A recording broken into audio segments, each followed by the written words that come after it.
નમસ્કાર અશ્વિનભાઈ. નમસ્કાર. જય ધન્વંતરી. જય ધન્વંતરી. આ શું બને છે? આ કોફી બને છે. હા, દૂધ શેનું છે? દૂધ ગાયનું છે, દેશી ગીર ગાયનું. હા હા, અહીંયા બાંધી જ છે, બરોબર. આ ગાયનું દૂધ છે. હવે આ છે સફેદ ખાંડની જગ્યાએ બુરુ, જેને બ્રાઉન સુગર કહેવાય. હા, કેમિકલ વગરની ખાંડ કઈ? વગરની શુદ્ધ 100% ચોખ્ખી. હા. અખિલ ભારતીય વૈદ્ય મહાસંઘ દ્વારા આયોજિત શરીર શુદ્ધિકરણ શિબિર જામનગર મુકામે અહીંયા આખો દિવસના ખોરાક પણ નેચરલ અને ચાના જે બંધાણી હોય એના માટે આપણે નેચરલ કોફી, આયુર્વેદિક કોફી, એટલે આ ગાયનું દૂધ, એમાં કેમિકલ વગરની ખાંડ. હવે અશ્વિનભાઈ, આ કોફીમાં કયા કયા દ્રવ્યો છે? આ કોફી ઘરે બનાવેલી છે. હા હા. છે કુવાડિયાના બી, કાસુંદરાના બી, હા હા, અને મેથી, સૂકી મેથી. હા હા. આ ત્રણેયનો પાવડર કરીને મિક્સ કર્યો છે અને થોડીક સાકર છે, અચ્છા. જે મીઠાશ માટે. હા હા.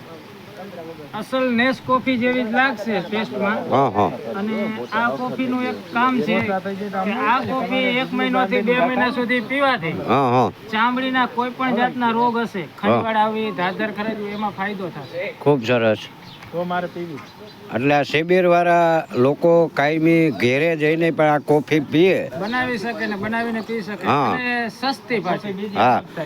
એટલે આ જે આપણા વ્યસન જેને મૂકવા છે ને, વ્યસન નહીં મુકાઈ જાય ચાનું. હા.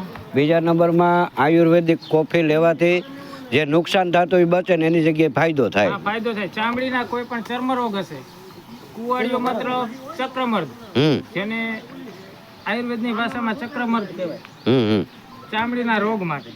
હાલવા દો તમે. ના ઉભરાઈ જાય. ના જાય ક્યાંય. અશ્વિનભાઈ પટેલ મોરબીથી છે, પોતે આયુર્વેદિક વૈદ્ય છે.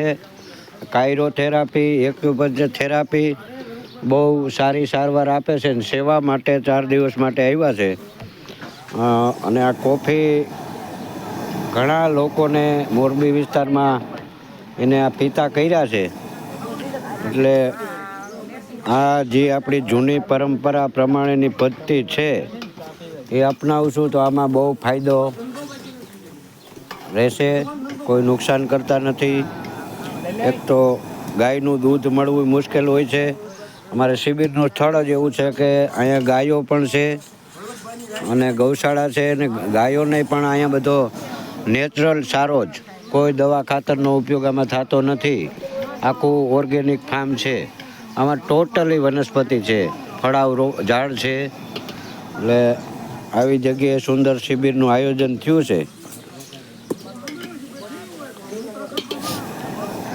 પાકી ગઈ ને અશ્વિનભાઈ? હા, પાકી ગઈ. સરસ. જય ધન્વંતરી. જય ધન્વંતરી.